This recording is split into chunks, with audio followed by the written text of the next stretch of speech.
여러분과 함께 또 예배 드리게 되고 말씀을 전하게 돼서 참 기쁘고, 그리고 제게는 축복입니다.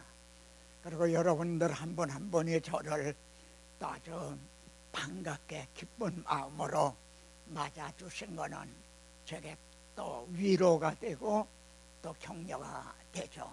오늘 말씀을 통해서 여러분만이 아니라 저도 은혜를 받게 되기를 바랍니다.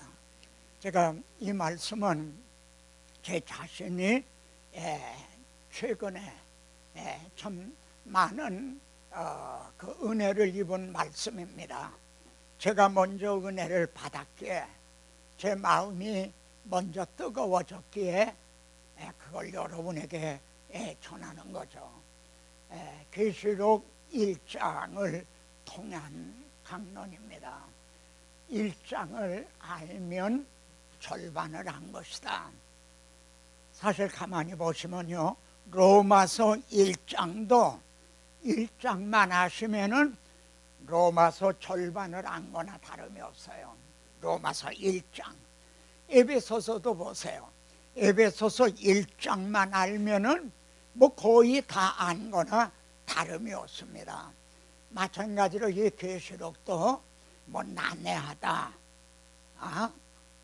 또 이제 해석이 뭐 10사람이면 10사람이 각각 다르다, 그런 계시록도 1장만 알면 마치 이 단추, 첫 단추를 바로 꿰은 것과 같아서 계시록을 해석하는데 어려움이 없어요. 자, 그리고 제목을 7등대의 비밀. 7등대라고 하는 이 등대는 교회를 가리키죠. 그리고 7은 전체를, 완전수를 의미합니다. 그러니까 오늘 7 교회에다가 편지하라 하신 말씀은 바로 우리 무슨 빛, 천빛교회, 밝은 빛교회, 온 세상에 캄캄하여서 참 빛이 없었더니, 그 참 밝은 빛 교회, 얼마나 좋습니다. 그러니까 오늘 계시록 1장은 지금 밝은 빛 교회, 우리들에게 하시는 말씀으로, 우리는 옛날 이야기를 하고 있는 게 아니라 지금 성경은 지금도 말씀을 하신다, 우리들에게 하시는 말씀으로 이제 받아야 됩니다. 자, 나중에 한번 여러분들 스스로가 점검을 해보세요. 설교를 다 들으신 후에 집에 돌아가시면서든가 마친 후에 이렇게 한번 체크리스트로 말이죠. 교회를 어찌하여 하나님은, 성령께서는 비밀이라고 하셨는가? 교회를 왜 비밀이라고 그러셨나? 두 번째, 교회는 누가 세우는가? 교회를 무엇으로 세우는가? 교회의 용도는, 교회의 용도는 무엇인가? 그리고 또 7 등대만이 아니라 7 별이 나오거든요. 7 별은 무엇인가? 그리고 교회는 언제 완성이 되는가? 이거를 설교를 다 들으신 후에 본인들이 한번 자문해 보시기를 바랍니다.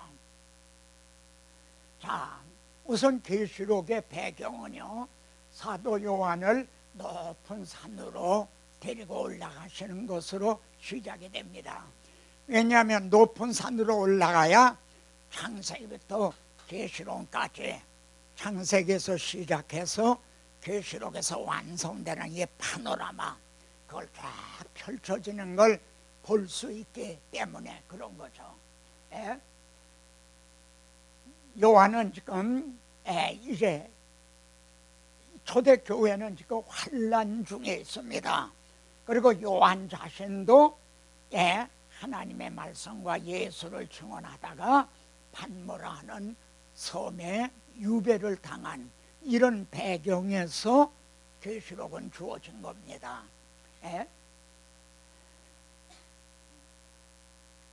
내가 보는 것을 두루마리에 써서 일곱 교회에 보내라 그러시는 거예요. 왜 이런 교회, 이런 배경에서 이렇게 말씀을 하셨을까? 예? 그래 요한을 이렇게 높은 산으로 데리고 올라가십니다. 그런데 보니까 하나님께로부터 하늘에서 내려오는 거룩한 성 예루살렘을 이제 보이시는 거예요. 왜 이렇게 하셨을까요? 뭐 벌써 하나님의 의도는 분명합니다. 바울이 말한 바 현재 고난은, 지금 교회는 현재 고난 중에 있어요. 그런데 현재 고난은 장차 우리에게 나타날 영광과 비교할 수 없다는 이것을 보여주시려고, 그래서 여기에 교회에 써서 보내라 하는 것은 교회를 위로하고 또 격려하고 용기를 주기 위해서죠.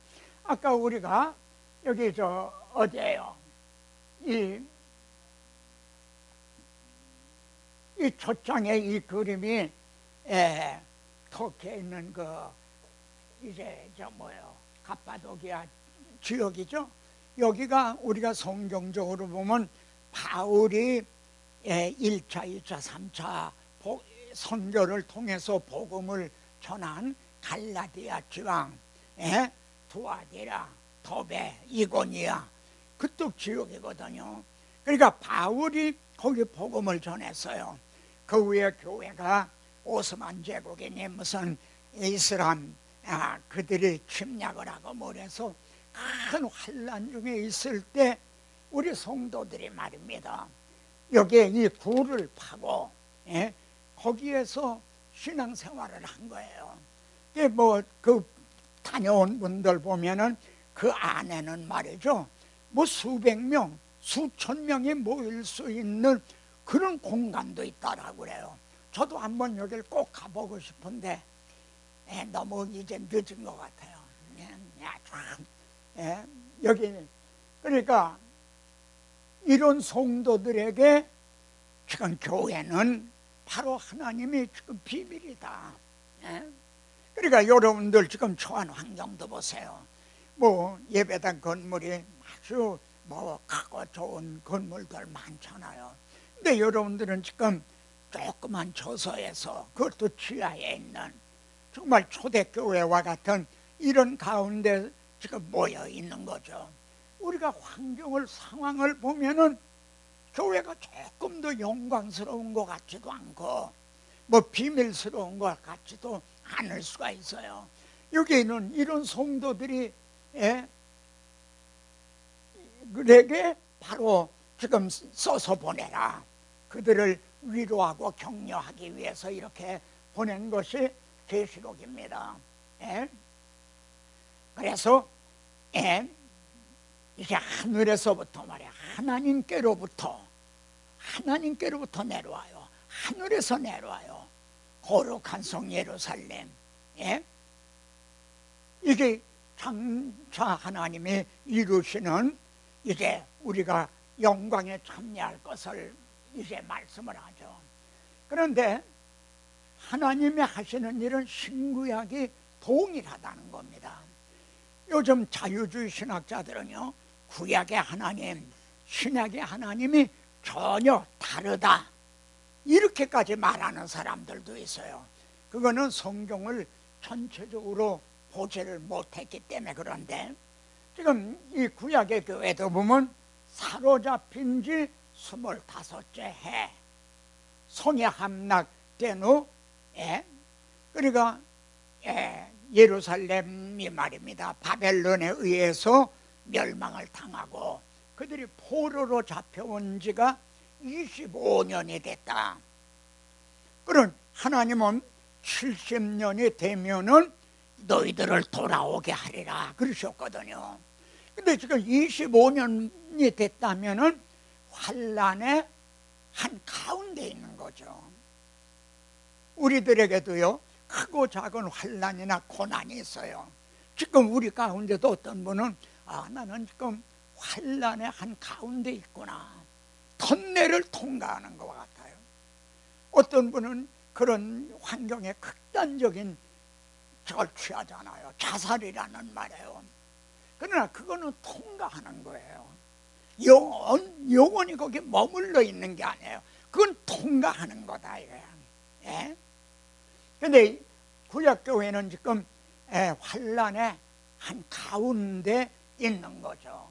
그때 에스겔 선지자를 매우 높은 산으로 또 데리고 올라가시는 거예요. 이 동일하신 하나님. 예? 그래서 이제 보여주시는데 성읍 형상 같은 것이 있더라. 바로 요한에게 보여주신 하늘에서 내려오는 새 예루살렘 성, 그리고 에스겔 선지자에게 보여주신 성읍, 하나님의 도성이죠. 이걸 보여주신 거예요. 그리고 하나님께서는 같이 보죠. 그 사람이 내게 이르되 인자야, 내가 내게 보이는 그것을 눈으로 보고 귀로 들으며 내 마음으로 생각할지어다. 내가 이것을 내게 보이려고 이리로 데리고 왔나니 너는 본 것을 다 이스라엘 족속에게 전할지어다. 아까 요한에게는 내가 내게 보여주는 걸 써서 7 교회에다가 보내라 그러셨잖아요. 근데 여기에는 에스겔에게는 너는 본 것을 이스라엘 족속에게 가서 전하라. 아주 동일하신 하나님인 거예요. 현재는 고난이지만 장래는 영광이라는 거죠. 자, 계시록 1장의 구조는 세 단원으로 되어 있어요. 세 부분으로.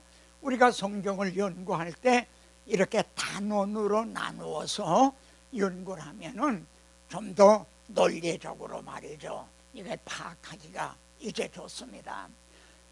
첫째 단원은 사도 요한 자신이 증언하는 거예요.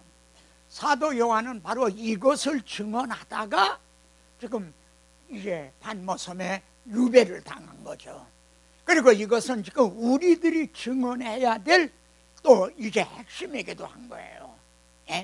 두 번째 단원은 부활하신 주님이 사도 요한에게 나타나셔서 친히 보여주신 거예요. 내가 내게 보여주는 걸 이걸 써서 7 교회에다가 보내라 하신 거 보여주신 계시. 그리고 세 번째 단원은 말씀을 하신 계시예요. 이걸 기록을 해서 7 교회에다 보내라. 이 계시록 1장은 이런 구조로 되어 있습니다.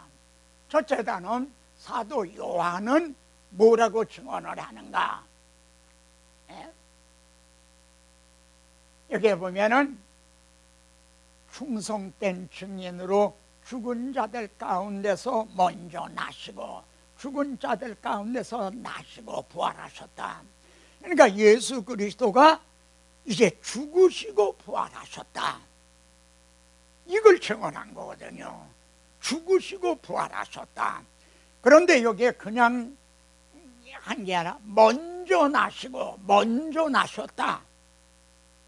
여기에는 어떤 의미가 있는 것 같아요. 주님만 부활하신 게 아니라 주님은 제1차로 부활하셨지만 우리도 예수를 이제 주님은 재림하시는 걸 보지 못하고 저 같은 경우 먼저 죽는다면은 저도 그날에는 또 이제 부활할 거라는, 그래 이것을 이 점을 고린도전서 15장 부활정에서는 주님이 죽은 자 가운데 부활하셔서 무슨 열매? 맞아요. 첫 열매가 되셨다. 이게 여기서는 먼저 나시고 주님이 첫 열매가 되셨다. 먼저 나시고. 그러니까 우리들에게도 바울도 베드로도 순결당했지만 그들도 부활한다는 소망을 말씀하고 있는 거죠. 그리고 또 하기를 우리를 사랑하사 말로만 사랑하신 것이 아니라 그의 피로 우리 죄에서 우리를 해방하시고 이렇게 말씀해요. 여기 피로라는 말은 십자가상에서 흘리신 피를 의미합니다. 그러니까 우리 죄를 위해서 주님이 죽어주셨다는 거예요. 내가 받아야 될 죄에 대한 책임, 죄책. 죄에는 책임이 따르거든요. 그 죄에 대한 책임을 주님이 대신 담당해 주셨다는 거예요. 내가 갚을 길이 없는 그 빚을 졌는데 주님이 대신 갚아주신 것과 같은 거죠. 그래서 나를 해방해 주셨다. 사랑을 하셔서요. 주님은 이 점을 요한복음에서 이렇게 말씀했죠. 사람이 친구를 위해서 목숨을 버리면 이에서 더 큰 사랑이 없나니. 주님은 이 사랑을 우리에게 주신 거예요. 요한은 이를 증언한 거예요. 우리 죄를 위해 죽으시고 부활하셨다. 그건 우리를 사랑하시기 때문에 우리를 이렇게 해방시켜 주시기 위해서 그렇게 해서 어떻게 했느냐, 아버지 하나님을 위하여, 아버지 하나님을 위하여. 이게 중요해요. 왜냐하면 아담 하와를 범죄하사 아담 하와를 추방하셨잖아요.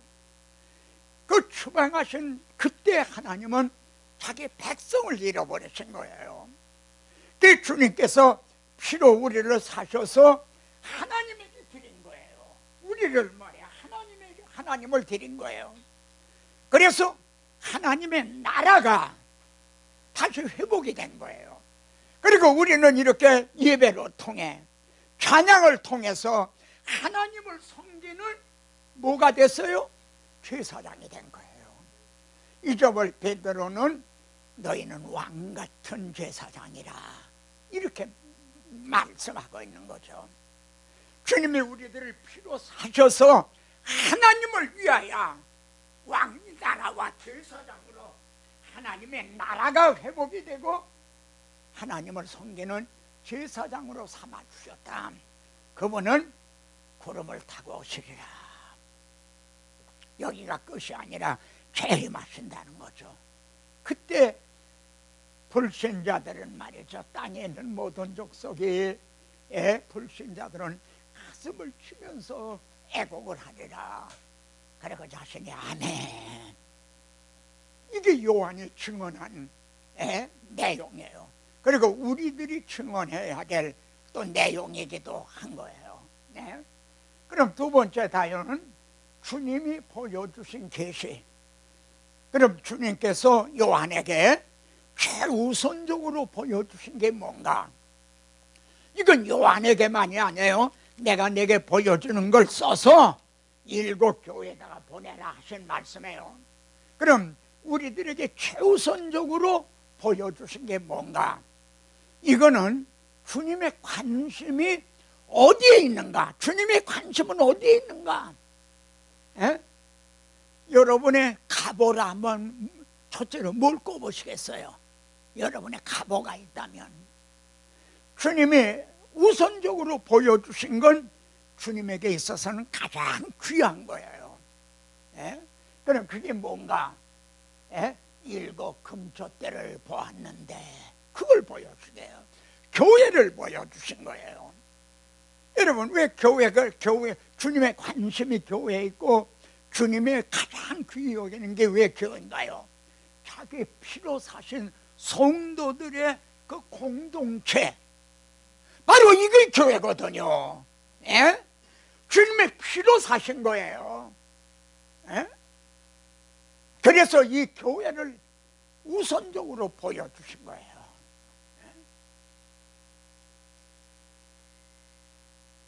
그런데 그냥 교회만이 아니라, 교회라는 어떤 겉껍데기만이 아니라 촛대 사이에 인자 같은 이가 계시는 거예요.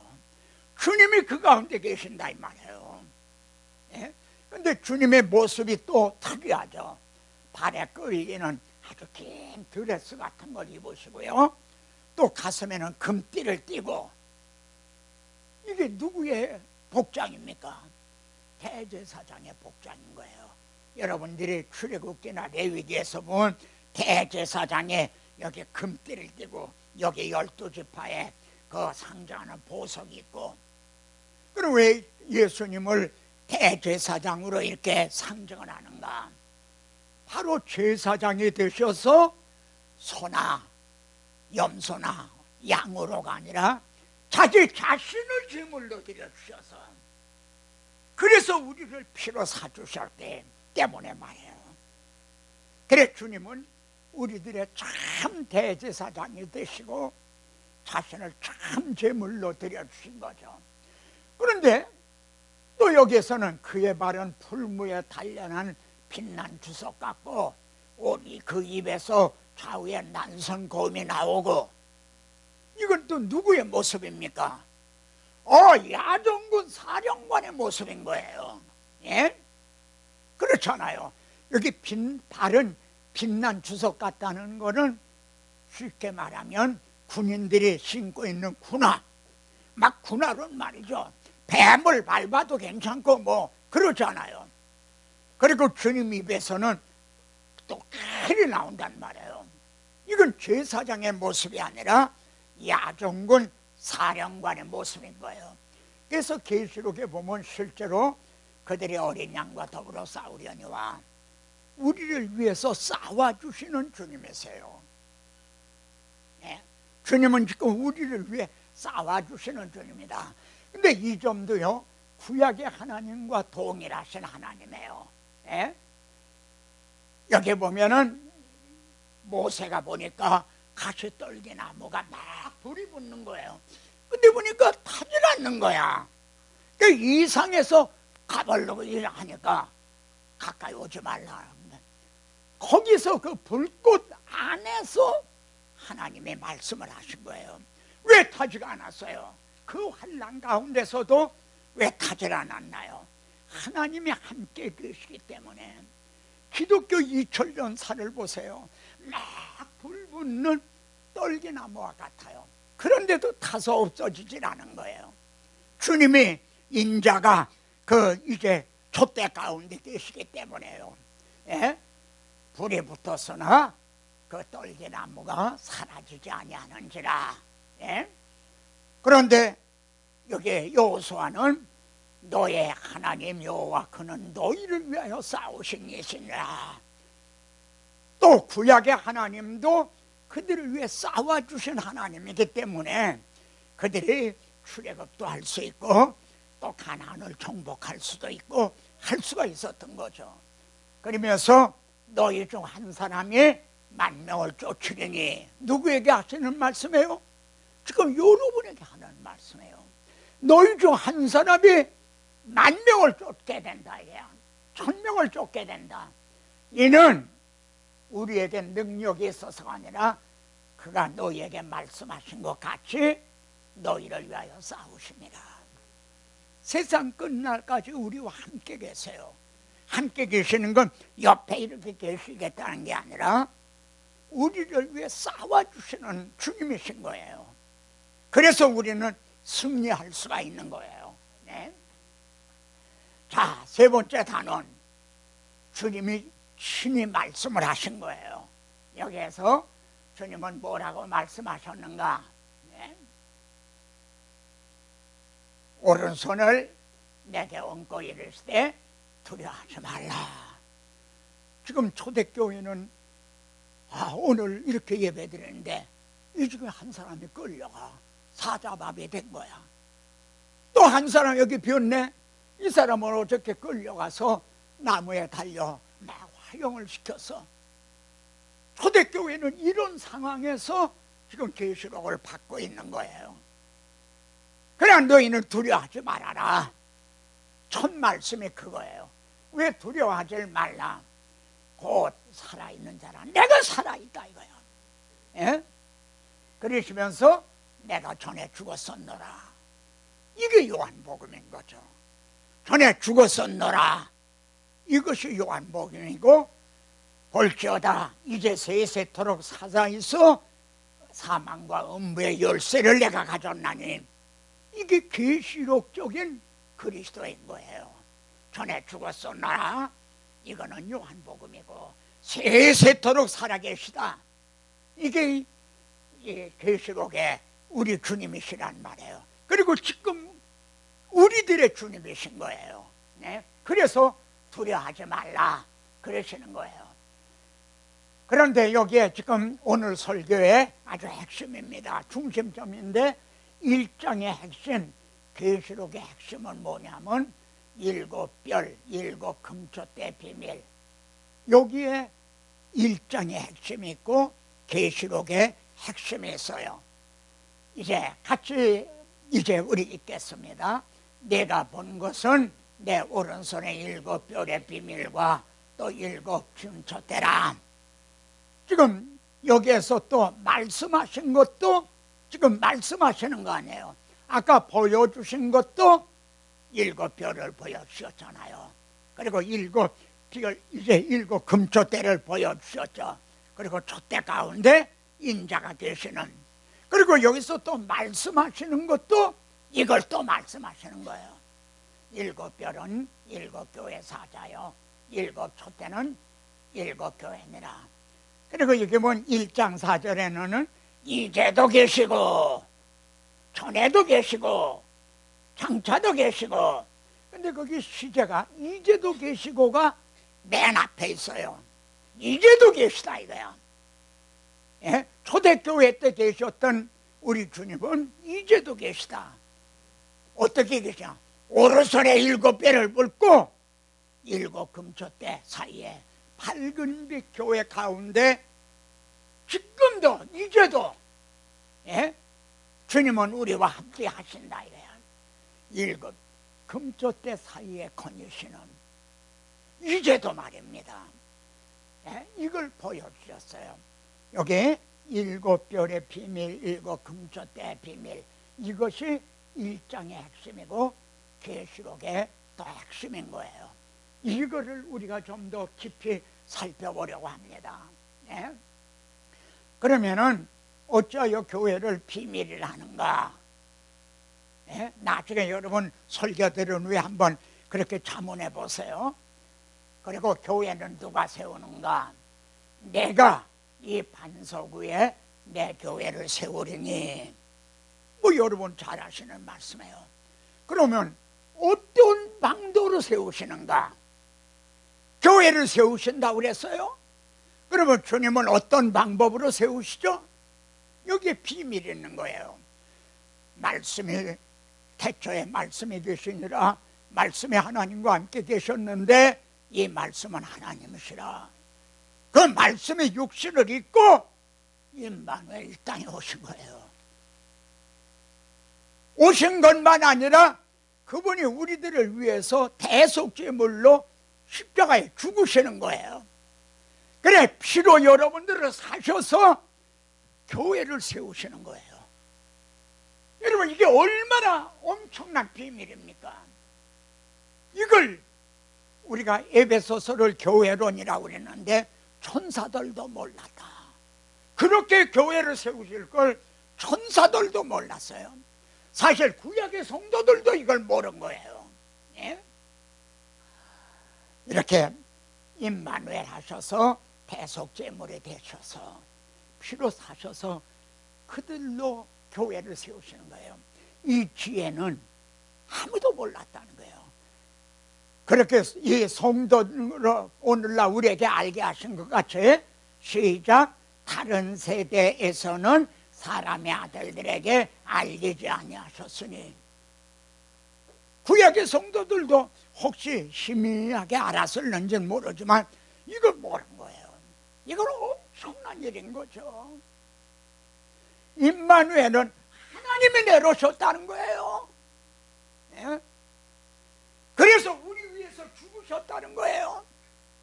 그래 여러분을 피로 사서 그래서 교회를 세우셨다는 거예요. 이게 얼마나 엄청난 정말 비밀입니까? 그리고 하나님의 주님의 관심이 오직 여기에 있다. 자기 피로 사신 교회에 있다. 이건 너무나 당연한 거죠. 그러면은 교회는 왜 이렇게 세우시는가? 용도가 뭔가? 하나님의 거하실 처소가 되기 위하여.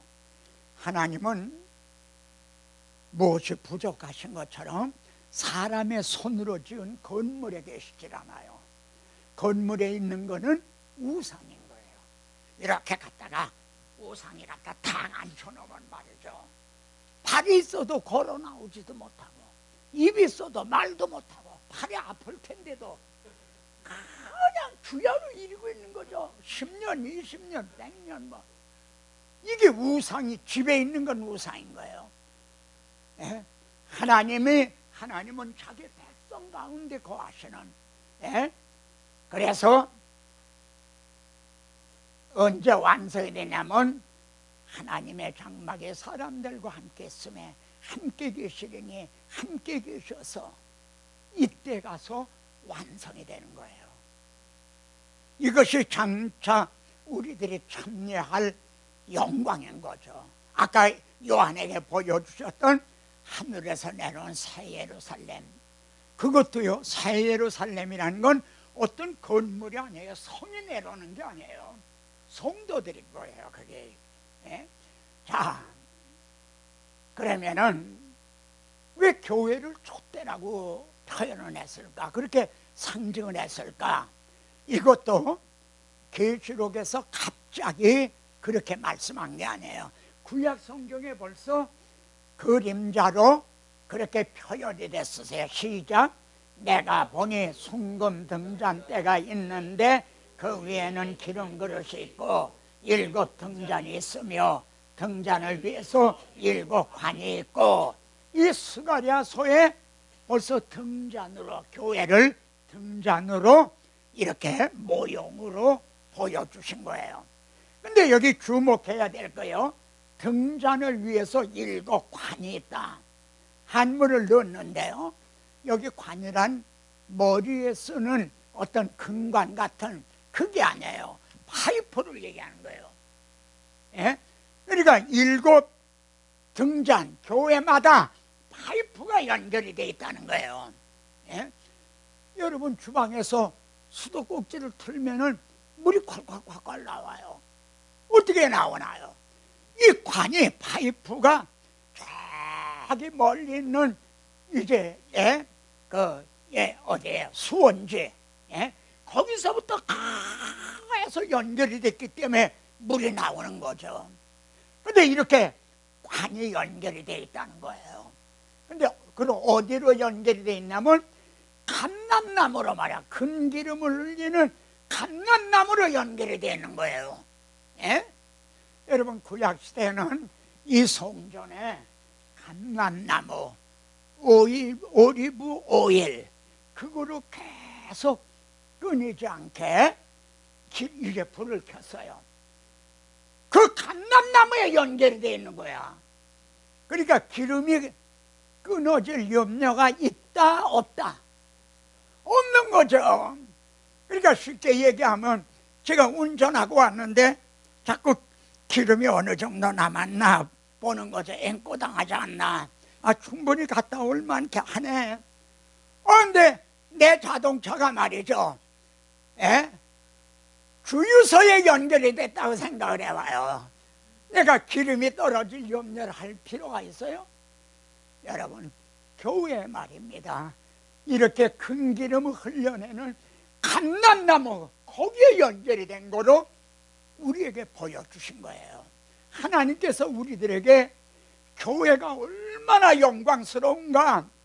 우리들은 그냥 성령 주십시오, 성령 주십시오 그랬는데, 물론 그렇게 기도해야 돼요. 그러나 그보다 더 이렇게 벌써 하나님은 우리를 피로 사서 그래 교회를 세우시고 거기에다가 끊이지 않고 기름을 공급해 주시기 위해서 벌써 파이프가 연결이 됐다고 하는, 이걸 확신을 해야 된단 말이에요. 예? 하나님은 주시지 않으니까 그냥 달라고만 그러는 게 아니라, 때로는 근데 이 파이프가 우리 안에서 좁아진 것이 아니라 너희 안에서 좁아진 것이라. 바울은 고린도 교회다 그런 거죠. 우리 안에서 이게 파이프가 좁아질 수가 있어요. 그렇잖아요. 그래 보답하는 양 넓히라. 예. 자, 그래 여기에 보면은 금기름을 흘리는 감람나무 2 가지는 무엇입니까? 그리고 여기 교회를 촛대라 하는 거는 시작. 이같이 너의 빛이 사람 앞에 비추게 하여. 교회가 촛대인 거예요. 이 세상은 어두움인 거예요.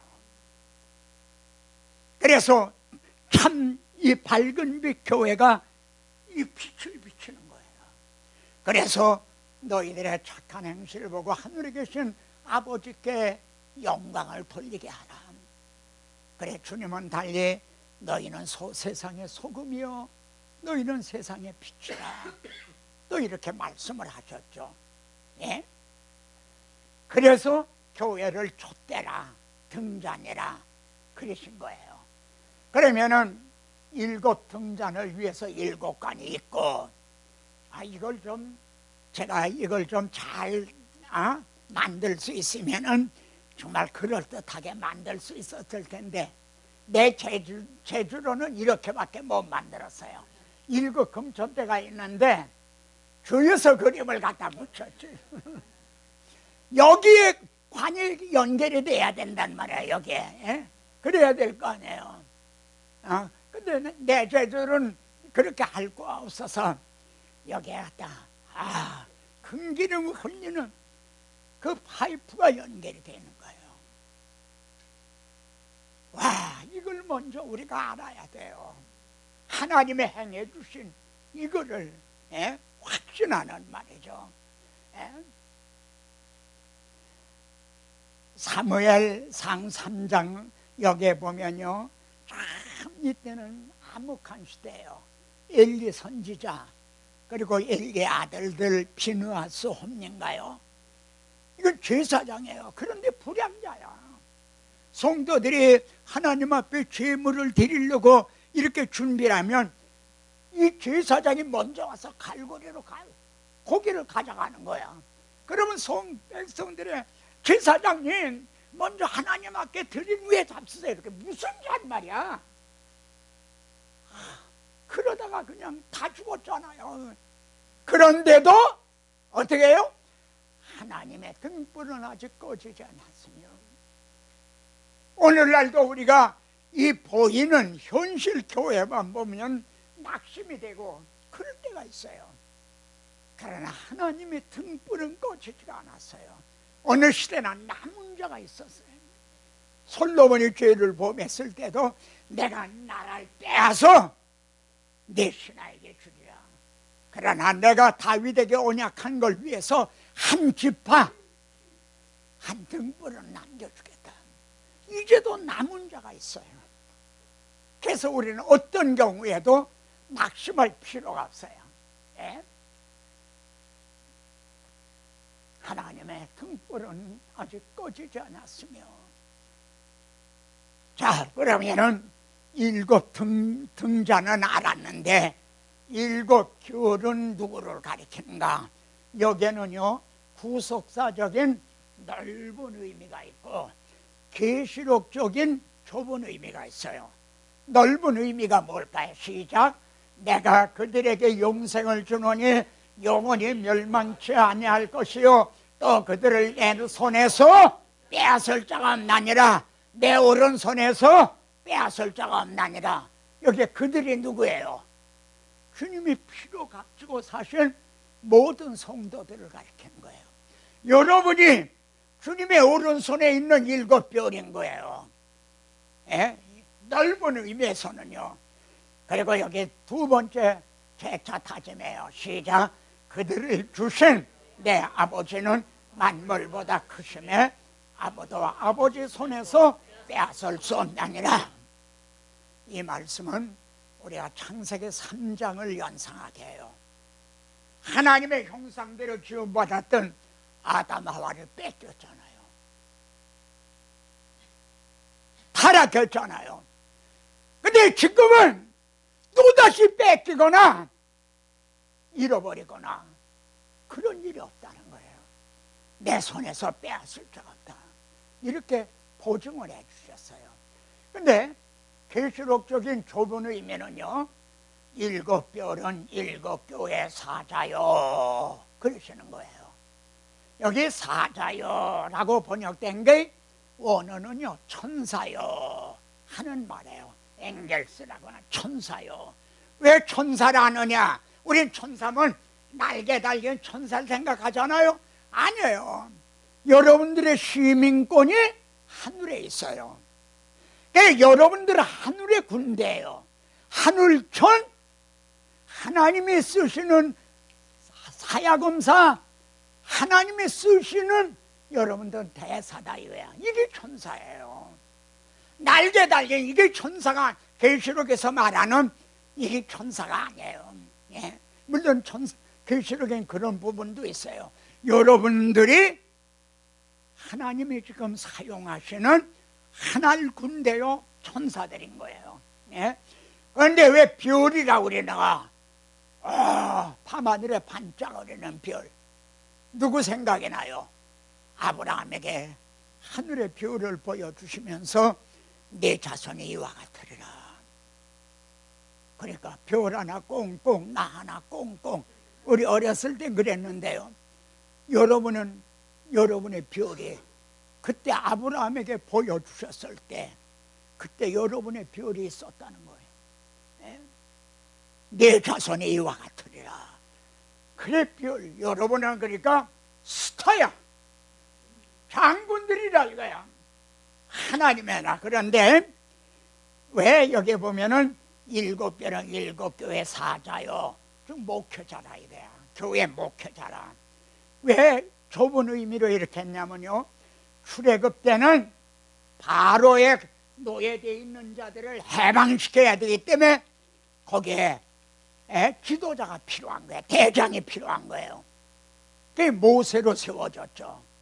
또 약속의 땅에 들어갈 때는 가나안 땅을 정복을 해야 되기 때문에 여호수아가 그때는 하늘의 군, 이제 지도자였던 거죠. 그런데 계시록은 일곱 교회를 향해서 이기는 자는 너희는 이겨야 된다. 이길 수가 있다. 그래서 전투하는 교회이기 때문에 일곱 별은 일곱 교회 사자요. 그런 거예요. 여러분, 교회가 많이 개척되는 건 많이 좋은 건 아니에요. 바른 교회가 개척이 돼야 돼요. 신학교에서 그냥 1년에도 몇천 명씩 목회자가 나와. 그것만 좋은 게 아니에요. 바른 목회자가 세워져야 된단 말이에요. 그렇지 않으면 오히려 공회가 돼요. 공회. 사실 교회들이 공회가 되고 목회자가 공회가 되는 거야. 하나님의 이름을 말이죠, 더럽히는. 그러지 않습니까? 우리가 육적으로 싸울 때도요, 내가 그 이름을 두고 알면 좀 알려줘요. 군대 보면요, 저게 그 지휘관을 쏘는 그런 담당이 있어요. 그걸 뭐라고 그러죠? 저격수. 그러니까 소대가 하나 죽이면 그 소대는 와해가 돼버리는 거예요. 그러면은 여러분, 마귀가 지금 교회 누구를 저격하려고 그러겠어요? 교회 사자요. 이를 저격을 하려고 하는 거죠. 그리고 슬프게도 한국교회에서는 그렇게 저격을 당한 그런 목회자들도 없잖아. 아마 있어도 많다고 해야 될 거예요. 그래서 일곱 교회 사자요 그런 거예요. 넓은 의미에서는 일곱 별은 성도 전체를 가리키는 거예요. 근데 계시록에서는 전투하는 교회이기 때문에 지휘관 하나, 이게 중요한 거예요. 자, 계시록에 3번 등장하는 알파와 오메가가 나와요. 이게 어느 말씀하고 짝이 돼 있는가, 결부되어 있는가, 이걸 보세요. 나는 알파와 오메가라, 이제도 있고 이것과 결부가 되세요. 첫째는 요한 바울과 함께 하셨던 주님은 지금 우리와도 함께 하신다는 거예요. 이제도 있고. 대개 계시록을요, 어떤 분들은 주님이 재림하시기 직전에 되어질 일로 그렇게 해석을 하는 분이 있어요. 이게 세대주의적인 해석이에요. 그렇다면 초대교회 때부터 지금까지 계시록은 아무런 의미가 없네요. 그렇잖아요. 재림하실 직전에 될 일이라면 오늘 우리들에게도 아니에요. 이제도 계시록은 오늘 우리들에게도 아주 적실성이 있는. 두 번째, 이루었도다 그러시고 나는 알파와 오메가요. 알파가 첫 글자거든요. 하나님이 죄가 들어오자 내가 여자의 우선을 통해서 네 머리를 상하게 하리라. 그러니까 내가 하리라. 원시복음은 이렇게 돼 있어요. 그런데 이루었도다 완성하시는 거예요. 계시록에 가서. 그래서 하나님은 알파도 되고 그 다음에 오메가도 되시는 거죠. 시작하신 거를 완성을 했으니까 처음과 마지막이라. 또 세 번째, 알파와 오메가는 어떻게 되는가? 보라 내가 속히 오리니 하는 주님의 재림과 또 결부가 됐어요. 주님이 임마누엘 하시고 십자가, 부활, 승천 하셨다 하더라도 만일 재림하시지 않는다면은 알파는 되지만 오메가는 되지 못하고, 처음은 되지만 마지막은 못 되고, 시작은 했지만 완성은 못하는 게 되는 거죠. 그런 일은 없다 이래. 그래서 내가 속히 오리니 하시고 나는 알파와 오메가요 처음과 나중이라 이렇게 결부가 돼 있어요. 자, 그런데 말입니다. 우리 눈을 조금 더 밝게 하십시다. 전 계시록만 보던 눈을 성경 전체를 바라보면요, 계시록은 우선 교회로 시작하여 교회로 마치고 있어요. 시작, 일곱 교회 편지하노니 1장은 그렇게 시작이 돼요. 예? 근데 마지막 장, 나 예수는 교회들을 위하여 이것들을 증언하게 했다. 이 계시록을 증언하게 했다. 교회를 위해서요. 교회로 시작을 해서 교회로 마치는 것이 계시록이에요. 그리고 이게 교회가 계시록의 중심이에요. 이스라엘은요, 선민 이스라엘 나라는 사실 조그만 나라였어요. 그런데 구약의 역사가 선민 이스라엘을 중심에서 돌아가고 있었던 거예요. 예? 오늘날 교회가 교회를 중심으로 해서 이 세계 역사가 돌아가고 있어요. 교회가 중심이에요. 우리가 쉬운 예로 칼렌더가 어떻게 됐어요? 주전, 주후 이렇게 나눠져 있어. 예수 그리스도를 중심해서 주전, 주후로 역사가 둘로 나눠져 있는 거예요. 교회를 중심한 거예요. 이 계시록도 교회로 시작해 교회로 마치고 있어요. 예? 근데 자 보세요. 하나님의 에덴 동산을 창설하셨어요. 그 전에 천지 만물을 지으셨죠. 근데 에덴 동산을 또 따로 세우셨어. 왜? 그 지으신 사람을 거기 두시고 거기 두시니라. 그럼 거기가 어디예요? 에덴 동산이죠. 그래, 에덴 동산이 뭐예요? 이게 아주 좁은 의미로 하면 아담 하와의 가정이죠. 근데 바로 그것이 두세 사람이 모이면 한 하나님의 교회였던 거예요. 그리고 조금 확대하면 그게 최초의 하나님의 나라인 거예요. 예? 그런데 아담 하와는 하나님의 통치, 다스리심을 거부한 거예요. 예? 그래서 결국 큰 파괴가 된 거죠. 그 후에 하나님께 또 어떻게 하셨어요? 이스라엘 백성을 선민으로 택하셔서 바로의 노예였던 그들을 유월절 어린 양의 피로 사셔서 그들을 어디다 두셨어요? 가나안 복지에다 두신 거죠. 예? 내가 애굽 손에서 건져내 지방에 하나님이 약속하신 가나안 땅에 데려가려 하노라. 그러니까 가나안 목지, 그것이 구약 교회였던 거예요. 그리고 하나님의 나라였던 거예요. 그리고 구약의 역사가 이 조그만 하나님의 교회를 중심에서 움직이고 있었던 거예요. 그럼 그 다음에는요, 내가 이 반석 위에 내 교회를 세우리니, 어떻게 세우셨어요? 유월절 양이 아니라 당신이 유월절 양이 되셔서 피로 값주고 사셔가지고 말이죠, 그래 교회를 세우신 거예요. 네? 지금 성경 전체의 중심이 교회라는 거. 네?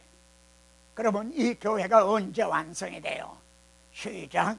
보라, 하나님의 장막이 사람들과 함께 있음에 하나님이 그들과 함께 계시리니. 이때 완성이 되는 거예요. 우리가 성경을 보면 하나님과 함께 산 때가 있었죠. 죄가 들어오기 전 창세기 1, 2장, 그 짧은 순간만이 하나님과 함께 살았댔어요. 근데 그들이 범죄함으로 추방을 당할 때 하나님은 자기 백성을 잃어버린 거죠.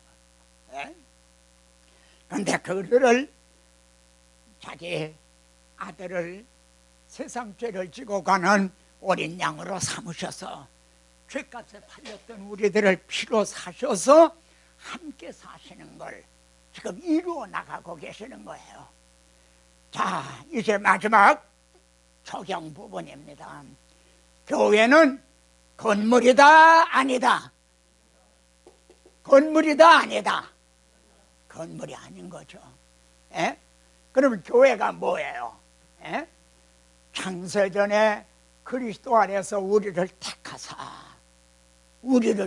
여러분 한 분 한 분을 하나님이 창세전에 벌써 택하셨다는 게요. 왜 택하셨어요? 이게 어디에 나오는 말씀이에요? 에베소서에 나오는 말씀이에요. 에베소서의 중심 주제가 뭐예요? 교회론이에요. 교회를 세우시기 위해서 창세전에 여러분을 택하셨다는 거예요. 알아듣기 쉽게 비유를 들까요? 여러분이 장차 예배당을 짓게 되실 거예요. 그때 목사님이 어떤 벽돌로 지을까, 이게 좋을까 저거 좋을까, 벽돌을 선택을 해요. 벽돌에도 종류가 많잖아요. 그렇듯이 하나님의 교회를 세우시기 위해서 그 많고 많은 사람 중에 어떻게 해요? 여러분을 택하셨다는 거예요. 택게만 놓으신 게 아니라 주님이 여러분들을 피로 사신 거예요. 목사님의 벽돌을 이 벽돌로 합시다. 그러면은 재정을 맡은 장로님이 값을 주고 그걸 사야 될 거 아니에요. 이게 교회를 세우겠다. 그 다음에는 성령으로 인을 쳤다 이게야. 성령님이 여러분을 거듭나게 해주시고 아주 보증을, 수표에 도장이 없으면 그건 가짜예요. 보증 수표. 여러분은 하나님의 자녀고 구원 얻었다는 아주 보증으로 성령님이 도장을 꽉 찍어 주셨어요. 이거는 참빛교회, 밝은 빛교회 예배당을 지을 겁니다. 돈을 값을 주고 산 겁니다. 누구도 노터치, 누구도 이걸 건드리지 못합니다. 이렇게 성령으로 인침을 받았으니, 그렇게 해서 교회를 세우시느니 이 교회가 얼마나 영광스러우면서도 비밀인가를 보세요.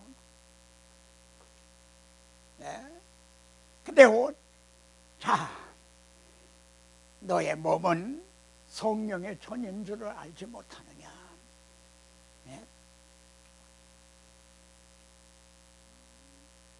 여기에 아주 심각한 말씀이 나옵니다. 온 땅 각 족속이 따로 애통하되 다윗의 속성이 따로 애통하고 그들의 아들 아내들이 따로 하며, 여기에 본문을 나중에 찾아보시면요, 따로 한다, 따로가 11번이 든가요. 16번이든가 그렇게 많이 강조됐어요. 그건 무슨 뜻이냐면 이런 거예요. 이 말씀에 그 앞에는 이런 말씀이 나와요. 내가 은총과 간구하는 심령을 부어주리니 그들이 이렇게 애통을 하게 된다는 거예요. 이 말씀이 사도행전 2장에서 베드로가 첫 설교를 했잖아요. 그때 3,000명의 형제들아, 우리가 어찌할꼬, 우리가 어떻게 하면 좋겠느냐 애통을 하면서, 그건 베드로가 말 잘해서 그런 게 아니에요. 그때 말씀과 함께 은총과 간구하는 심령이 부어진 거예요. 그런데 그렇게 회개하고 애통을 하면서 그래서 주님을 영접하고 거듭나게 되는 것이 도매금으로 되는 게 아니라는 거예요. 따로예요. 예? 이해가 되십니까? 예를 들어 봅시다. 우리가 이 땅에다 태어났잖아요. 근데 한날 한시에 그냥 한꺼번에 태어났나요? 우리가 각각 따로 태어났잖아요. 마찬가지로 영적으로 거듭난 날도요, 각각 따로 된 거예요. 여기 있는 분이 한날 한시에 거듭난 게 아니에요. 예? 아버지는 거듭났는데 아들은, 자식은 그렇지 않을 수가 있고, 딸은 거듭났는데 어머니는 그렇지도 않을 수 있고, 지금 우리가 한 주의 종을 통해 같은 말씀을 받지만 따로 지금 반응은 똑같은 반응이 나타나는 건 아니에요. 어떤 분은 좋을 수도 있어. 어떤 분은 이게 말씀에 가슴에 정말 감동으로 받아질 수도 있어. 따로예요.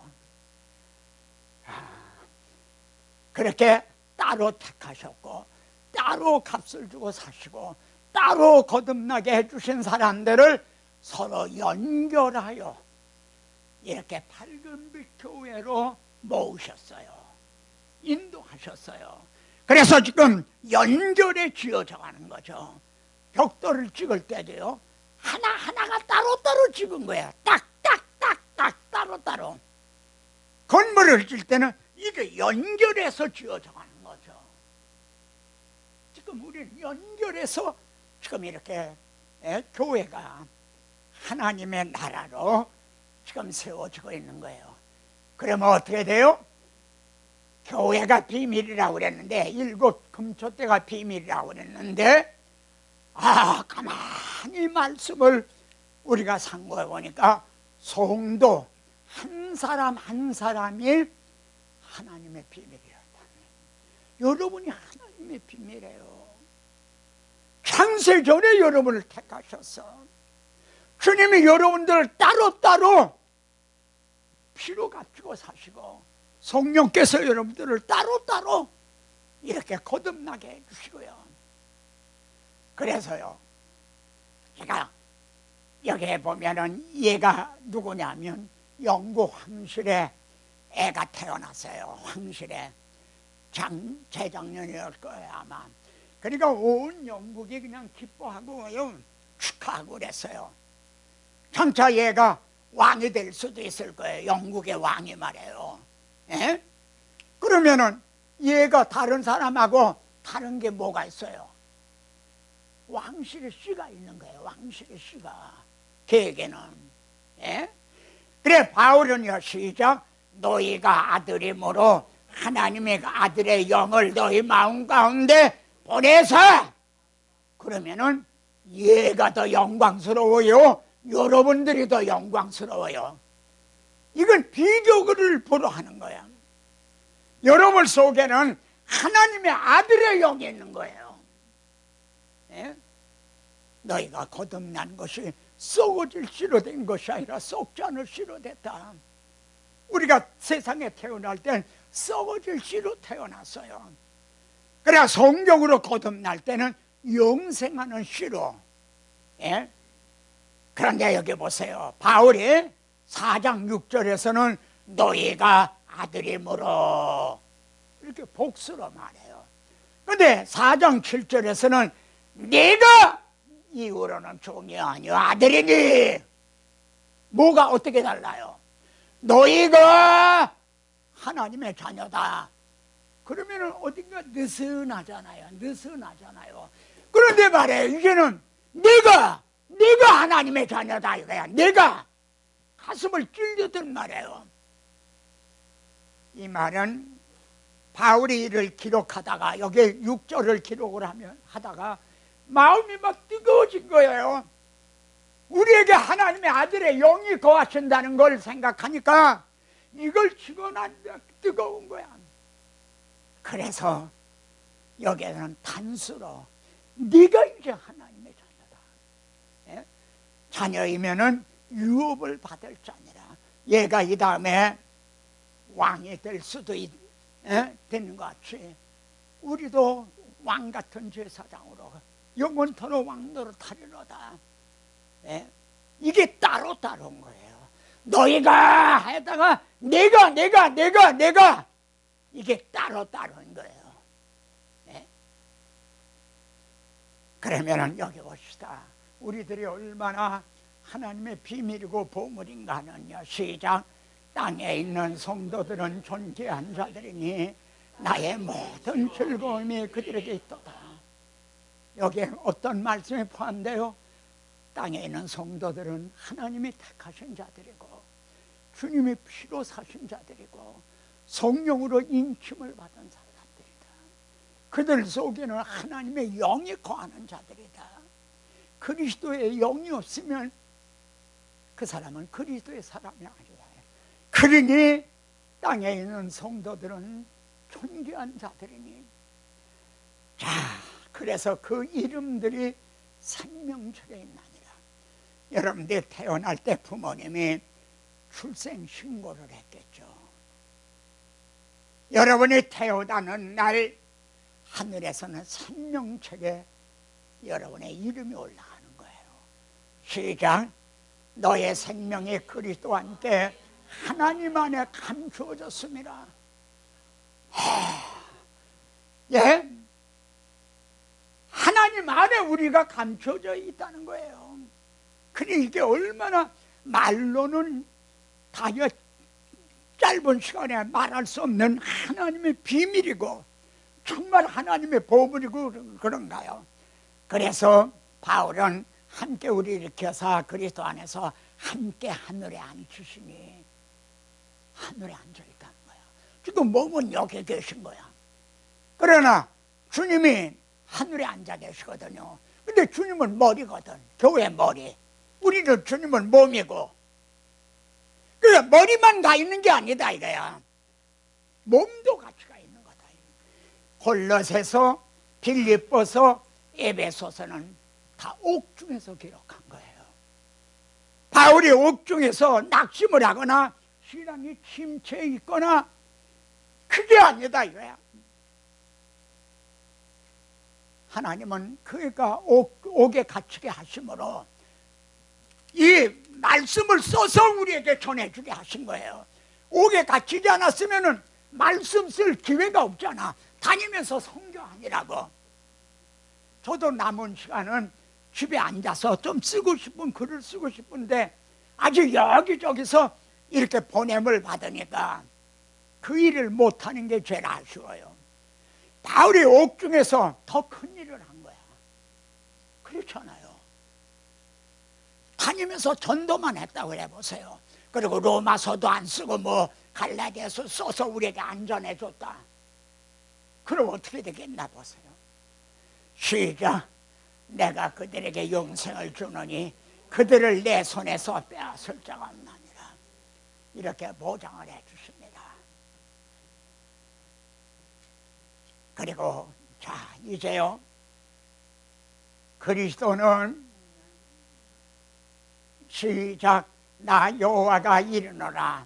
네가 반드시 그 모든 무리를 장식처럼 몸에 차며 그것을 띠기를 신부처럼 할 것입니다. 우리는 그리스도인 아니에요. 주님은 포도나무고 우리는 가지죠.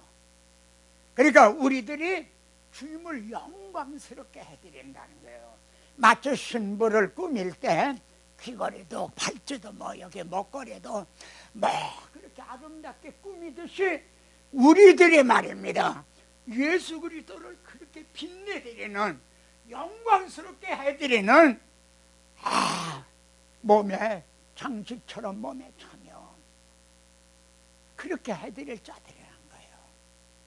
그리고 하나님께 대해서는 시작, 너는 또 여호와 손에 아름다운 관, 내 하나님 손에 왕관이 될 것이라. 잃어버렸던 자기 백성을 자기 아들의 피로 찾으셔서 이제 함께 사시는 그 성도들이 하나님이 얼마나 이걸 귀하게 여기시고, 그래서 왕관이라고 그러실까요? 예? 이 점을 바울은 디도서에서 이는 범사에 우리 구주 하나님의 교훈을 빛나게 하려 함이라. 여기 개역에서는 하나님의 말씀을 빛나게 하려 함이라. 과연 예수 믿는 사람들은 다르다. 밝은 빛교회 성도들은 다르다. 이렇게 빛나게, 말씀을 빛나게 해드려 함이라. 자, 이제 마지막 각성입니다. 여기 그런데 오늘의 현실이 어떤가요? 시작, 하나님의 이름이 너희 때문에 이방인 중에서 모독을 받는도다. 자식 잘못도 없기 때문에 하나님의 이름이 모독을. 제가 그 정원석 공연이라는 거기에 입주를 했거든요. 입주한 지가 한 6년쯤 됐나. 그때는 여러분이 기억하실는지 몰라요. 소사에 어느 목사님이 자기 딸을 뭐 죽은 거를 9달인가 뭐 입을 뒤우셔서 그냥 놔두고 뭐 했던 사건이 있었죠. 그래, 그게 나중에 옛날 텔레비에서 그냥 그거 보도되던 그때였어요. 그때 제가 입주했어요. 그러니까 거기는요, 이 분당에 있기 때문에 굉장히 고관들이 많아요. 뭐 법관들, 또 장성들, 뭐 대학 교수들, 다 내로라는 분들이 거기가 많았어요. 그 예수 소망교회 아주 바로 옆에 있거든요. KT 본사하고 붙어 있는 그런 데인데, 그때 입주를 했더니요, 저를 보는 그 표정이 다 싸늘한 거예요. 내가 물론 나는 정년퇴임한 목사입니다. 여러분에게 인사를 드립니다. 목사라는 걸 하니까는 그들의 속으로는 너도 그런 놈이구나, 그렇게 바라보는 거예요. 그래, 그 후에 6년 동안인가를 저는 정말 섬기는 삶으로 그들을 섬겼어요. 이제는 안 해요. 제가 장담코 말하지만 거기서 인기 투표를 아마 한다면 제가 제일로 당선될 거예요. 그 정도로 섬기는 삶을, 하나님의 말씀을 빛나게 하게 합니다. 여기 보면, 이 두 장면을 좀 대조해 보세요. 시작. 우리를 사랑하사 그의 피로 우리 세에서 우리를 하시고, 그 후에 헛되 사이에 인자 같은 이가 계시는데, 1장에서는 그랬죠. 그런데 3장에서는 어떻게 되어 있나요? 시작. 볼지어다 내가 문 밖에서 들리노니. 주님은 헛되 사이에 인자 같은 이가 계신 게 아니라 밖으로 쫓겨나 있다네요. 그렇잖아요. 교회 안에 계시는 게 아니라 문 밖으로 쫓겨났다. 누구든지 내 음성을 듣고 문을 열면 내가 그에게로 들어가 그로 더불어 먹고 그는 나와 더불어 먹으리라. 이 두 장면을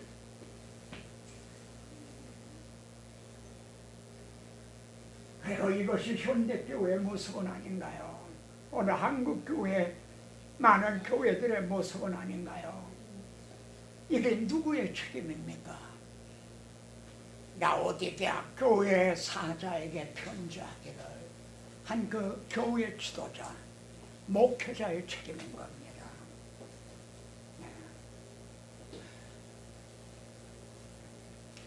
그런데 이걸 조금 더 살펴보세요. 뭐라고 그러시는가 보십시오. 그에게로 들어가 그로 더불어 먹고 그는 나와 더불어 먹으리라. 라오디게아 교회만이 아니라 그는 라오디게아 교회의 공동체인 그 한 사람 한 사람을 말씀하는 거예요. 여러분, 주님은 지금 내 마음에 계시는가? 아니면은 내 문 밖에서 지금 내 마음의 문을 두드리고 계시는가? 이거 교회만의 문제가 아니라 우리 개인들의 문제이기도 하다는 거예요. 어떻습니까? 여러분은 운전대를 주님에게 맡겨드렸습니까? 정말 주님은 주 예수 내 맘에 오심, 정말 내 맘에 오셨나요? 존 스토트 목사님의 감정을 보십시오. 그리스도의 기본주의 그런 책이 있어요. 아주 얇아요. 근데 아주 베스트셀러였어요. 오래전에 나온 책이에요. 그 중에 이런 말씀이 나와요. 아직까지 주님은 내 문 밖에 계셨다는 거예요.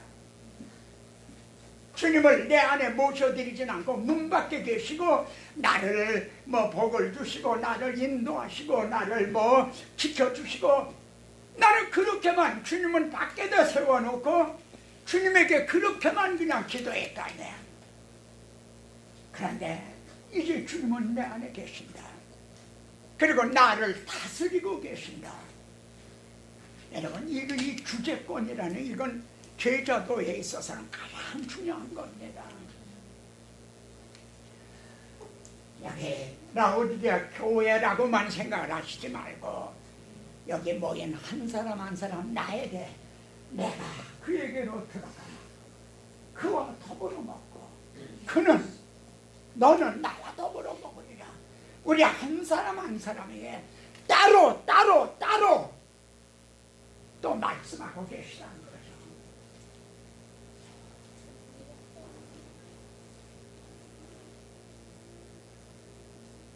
같이 찬양하십시다.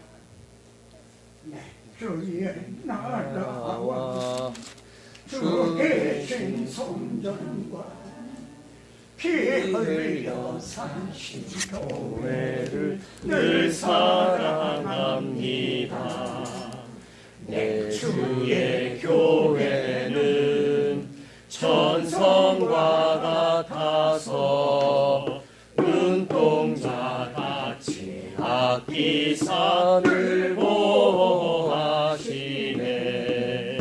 이 교회 위하여 눈물과 기도로 내 생명 다하기까지 늘 봉사합니다. 성도의 교제와 교회의 생활과 구주와 맺은 언약을 늘 좋아합니다. 하늘의 영광과 베푸신 축복이 진리와 함께 영원히